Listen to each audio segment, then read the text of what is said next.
बारूदी प्रण के बाद वोट वाले रण की करते हैं। यूपी में 2027 के चुनाव से पहले निषाद समाज पर राजनीतिक पार्टियों का फोकस काफी ज्यादा बढ़ गया है। सत्ता पक्ष और विपक्ष ने निषाद वोटों को पाले में लाने के लिए जोर आजमाइश शुरू कर दी है।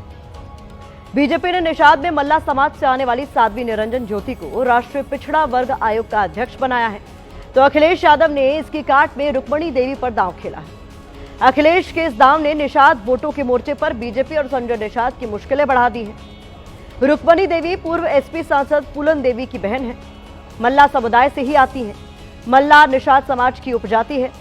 समाजवादी पार्टी ने उन्हें एसपी महिला सभा का प्रदेश अध्यक्ष नियुक्त किया है। रुक्मणी देवी को यह जिम्मेदारी देकर अखिलेश यादव निषाद वोटों को अपने पाले में लाने की कवायद कर रहे हैं। ये वही दाव है जो उनके पिता मुलायम सिंह यादव ने फूलन देवी को पार्टी से जोड़कर किया था।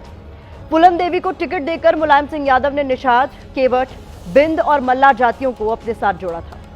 अब अखिलेश यादव ने भी अपने पिता की राह पर चलते हुए रुक्मणी देवी का कद बढ़ाया है। कुछ दिन पहले ही अखिलेश यादव ने मूर्ति देवी, मालती देवी महिला सम्मान की शुरुआत की है। इसमें 20 अलग अलग महिलाओं के नाम पर पुरस्कार दिए जाएंगे। इनमें एक नाम फूलन देवी का भी है। इसके जरिए अखिलेश यादव ने क्या संदेश देने की कोशिश की है वो आपको बताएंगे, लेकिन पहले अखिलेश यादव का एक बयान सुनवाते हैं जिसमें उन्होंने रुक्मणी देवी पर बोलते हुए संजय निषाद की उस वीडियो पर चुटकी ली, जिसमें संजय निषाद एक रैली के दौरान मंच पर रोते हुए नजर आए थे। संजय निषाद की यह रैली गोरखपुर में हुई थी।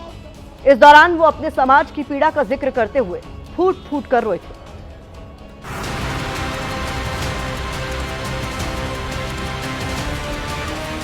जब से निषाद समाज ने अपने कई लोगों को रोते देखा, समाजवादी पार्टी का फैसला ठीक है। और सबसे बड़ी बात है कि वो आदि आबादी का नेतृत्व करती है। बहुत सी कठिनाई, परेशानियां और अपमान को देखा है उन्होंने। फूलन के नाम पर इसने बहुत उल्लू बना के जनता का लूटा है कि हम फूलन के लाने ये करेंगे वो करेंगे। कि हमारे समाज की धिक्कार है संजय निषाद को। आज कम से कम जो फूलन देवी ने जिसके लिए बंदूक उठाया, आज के दिन उनके अंदर कैलिबर था, जिसकी वजह से अपने ऊपर तो वो आज उनकी बहन को जो भी पद दिया हो, लेकिन आज मैं धन्यवाद दूंगा उन्हें। उम्मीद रखता हूँ उनसे कि वो निषाद राज की खून है, अपने समाज के आरक्षण की आवाज़ है, जिसके लिए फूलन देवी ने पार्टी बनाई थी। अलग होती समाजवादी पार्टी से उनके सपने को साकार करेंगे। अब आपको बताते हैं कि अखिलेश यादव ने रुक्मणी देवी को जिम्मेदारी देकर क्या संदेश देने की कोशिश की है। एक संदेश ये है कि पार्टी का महिलाओं पर फोकस है। एसपी ग्रामीण और पिछड़ी जातियों की महिलाओं के नेतृत्व में आगे ला रही है। इसमें फूलन देवी से जुड़ी वो प्रतीकात्मक राजनीति भी शामिल है जिसने सामंतवादियों के अत्याचार के खिलाफ बंदूक उठाकर जवाब दिया। फूलन देवी मल्ला समुदाय की मसीहा बनी। निषाद समाज और उसकी उपजातियों को मिलाकर यूपी में समुदाय की आबादी करीब 406% है, जिसका 160 विधानसभा सीटों पर प्रभाव माना जाता है। रुक्मणी देवी के जरिए पार्टी की कोशिश बुंदेलखंड से पूर्वांचल तक सियासी जमीन को मजबूत करने की है, क्योंकि रुक्मणी देवी लंबे वक्त से बुंदेलखंड में सक्रिय रही हैं। राजनीतिक रूप से भी वो नई नहीं है। फतेहपुर से लोकसभा का चुनाव लड़ चुकी है। 2017 से पहले तक निषाद समाज एसपी बीएसपी के साथ जुड़ा था। इसके बाद बीजेपी ने गैर ओबीसी रणनीति के तहत इसे अपने पाले में कर लिया।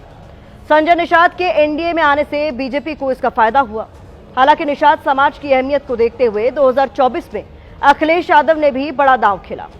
निषाद समाज के चेहरों को ज्यादा टिकट दिए। निषाद समाज से एसपी के 2 चेहरे सांसद भी बने। इसमें सुल्तानपुर के रामभुआल निषाद और संत कबीर नगर से सांसद लक्ष्मीकांत पप्पू निषाद शामिल हैं। अब सवाल यह है कि क्या 2027 में निषाद समाज एकजुट होकर एक पार्टी के पक्ष में वोट करेगा, क्योंकि निषाद समाज प्रदेश के भीतर 3 अलग अलग बेल्ट में बटा है। पॉलिटिकल एक्सपर्ट्स का इस पर क्या कुछ कहना है वो भी सुनिए। जब तक 3 लीडर नहीं होंगे तब तक किसी को वोट नहीं मिलेगा। तीनों इलाके, बुंदेलखंड इलाका, एक निषाद आपको लीडर बनाना होगा।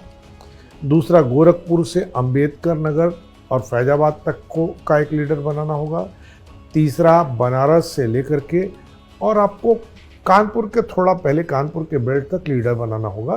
3 अलग अलग लीडर आप बनाएंगे तभी निषाद पार्टी की निषाद का वोट आपको मिल पाएगा, नहीं तो आप पैरासाइट बने रहेंगे। आज भारतीय जनता पार्टी है, कल अखिलेश यादव भी पैरासाइट बने रहेंगे।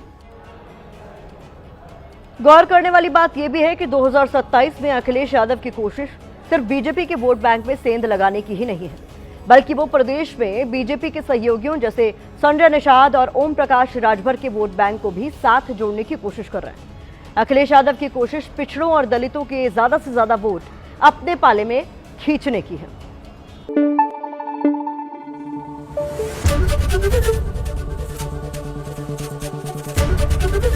एबीपी न्यूज आपको रखे आगे।